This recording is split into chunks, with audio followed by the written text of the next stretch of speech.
Hi guys, that was a glorious win for us, wasn't it? 5-1. Really glorious.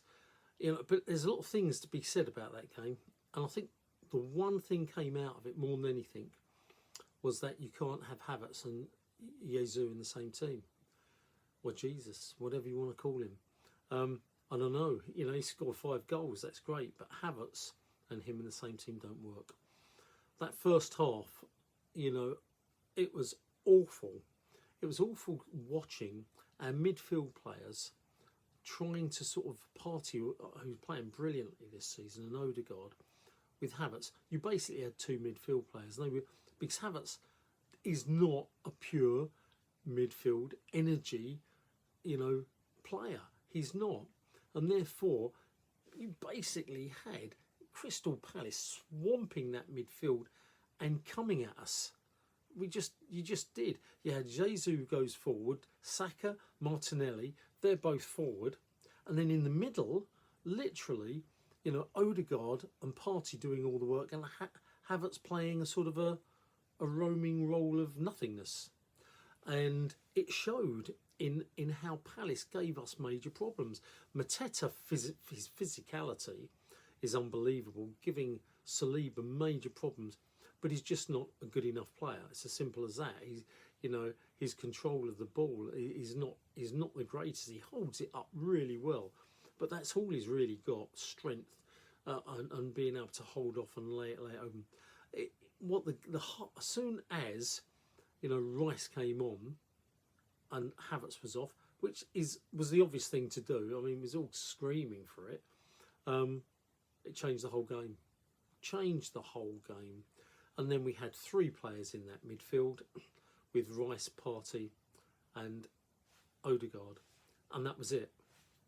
End of story. And I'm not knocking Palace, but they're not good enough for us. And I know James was going on about, Trossard not playing well. But, Saka's off.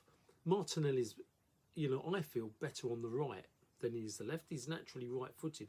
He's not having a good season. But he shifted over to the right. He did well. And Trossard, he does a decent job. I don't know why everybody's knocking him at the moment. He does a decent job. He's not first choice, but you've got to stop knocking him. As far as Jesus is concerned, I'm still not convinced. I've seen him play all this season. And the only thing that was different is he was getting into the box. And that's what we've all been screaming. What has he been doing? He's been in the midfield defending. We want to see him in the box.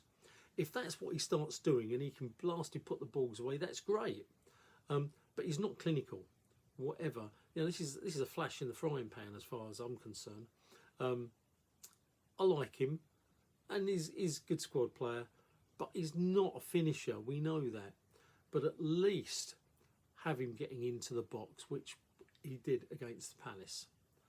I don't know what we're going to do about the Havertz, because he's not going to fit into that midfield as a first team player. Our best midfield is Partey, Rice and Odegaard. Merino, he's still got to prove himself. I'd give him this season, but next season, if he doesn't start pulling his finger out, he's got to go. He just don't know what he does, actually. I don't know anyone that knows what he's doing. Anyway, it's a shame about Saka. That scares me. Don't know how long he's going to be out for, but we can't make excuses. Football Chat Uncensored. Guys, what do you think? Do you think, my thoughts about what happened was right? We have a problem. I love Havertz for what he's been doing, his energy, at least he tries. But you can't play him in midfield.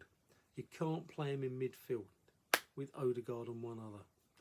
Football Chat Uncensored, Reno talking.